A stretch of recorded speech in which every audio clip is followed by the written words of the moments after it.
देखो भाई, दिल्ली की सड़कों पर अब दौड़ रही है ऐसी बसें जिसे ना पेट्रोल चाहिए, ना डीजल, ना सीएनजी है। और सबसे हैरान करने वाली बात यह है कि इसके एग्जॉस्ट से काला धुआं नहीं बल्कि पानी निकलता है। भैया, जहाँ एक तरफ पेट्रोल और डीजल की कीमतें लगातार लोगों की जेब पर असर डाल रही है, वहीं दूसरी तरफ भारत अब क्लीन एनर्जी की दिशा में तेजी से कदम बढ़ा रहा है। इसी कड़ी में दिल्ली मेट्रो रेल कॉर्पोरेशन और इंडियन ऑयल कॉर्पोरेशन ने मिलकर hydrogen fuel cell shuttle bus की शुरुआत की है। अब सवाल उठता है कि आखिर ये बस चलती कैसे है। भाई, इस बस में कोई ट्रेडिशनल इंजन नहीं होता है। इसके अंदर हाई प्रेशर टैंक में हाइड्रोजन गैस स्टोर की जाती है। जब बस चलती है तो hydrogen proton exchange membrane fuel cell में पहुंचती है। वही बाहर की हवा से ऑक्सीजन ली जाती है। दोनों के बीच एक खास इलेक्ट्रोकेमिकल रिएक्शन होता है। इस रिएक्शन में हाइड्रोजन जलती नहीं बल्कि सीधे बिजली बनाती है। यही बिजली बस के इलेक्ट्रिक मोटर को चलाती है, यानी बस बिना डीजल और पेट्रोल के सड़क पर दौड़ती है। सबसे दिलचस्प बात यह है कि इस पूरी प्रक्रिया में कार्बन डाइऑक्साइड या जहरीला धुआं नहीं निकलता है। एग्जॉस्ट से केवल वाटर वेपर यानी पानी का भाप निकलता है, इसलिए इसे लगभग जीरो एमिशन व्हीकल माना जाता है। लेकिन अगर यह तकनीक इतनी शानदार है तो इसे पूरे देश भर के बसें क्यों नहीं चल रही है? इसका सबसे बड़ा कारण यह है कि हाइड्रोजन की लागत ग्रीन हाइड्रोजन बनाना अभी काफी महंगा है।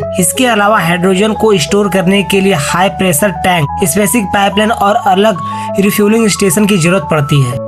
भारत में फिलहाल ऐसे स्टेशन बहुत कम है। यही वजह है कि आज के समय में सीएनजी और बैटरी इलेक्ट्रिक बसें ज्यादा सफल मानी जाती है। फिर भी एक्सपर्ट का मानना है कि आने वाले सालों में जैसे जैसे ग्रीन हाइड्रोजन सस्ती होगी, देश भर में रिफ्यूलिंग नेटवर्क तैयार होगा, वैसे वैसे हाइड्रोजन बसें लंबी दूरी के सार्वजनिक परिवहन में बड़ी भूमिका निभा सकती है। भारत पहले ही नेशनल ग्रीन हाइड्रोजन मिशन के जरिए इस देश में बड़े इन्वेस्टमेंट की अनाउंसमेंट कर चुका है। अगर यह मिशन सफल होता है तो आने वाले समय में सिर्फ बसें ही नहीं बल्कि और दूसरे वाहन भी हाइड्रोजन चलते दिखाई देंगे। तो सोचिए, क्या आने वाले 10-15 सालों में पेट्रोल पंप की जगह हाइड्रोजन स्टेशन दिखाई देंगे, या भविष्य में हमारी सड़कें पर धुआं की जगह सिर्फ पानी का भाप निकलेगा? अपनी राय कमेंट में जरूर बताएं।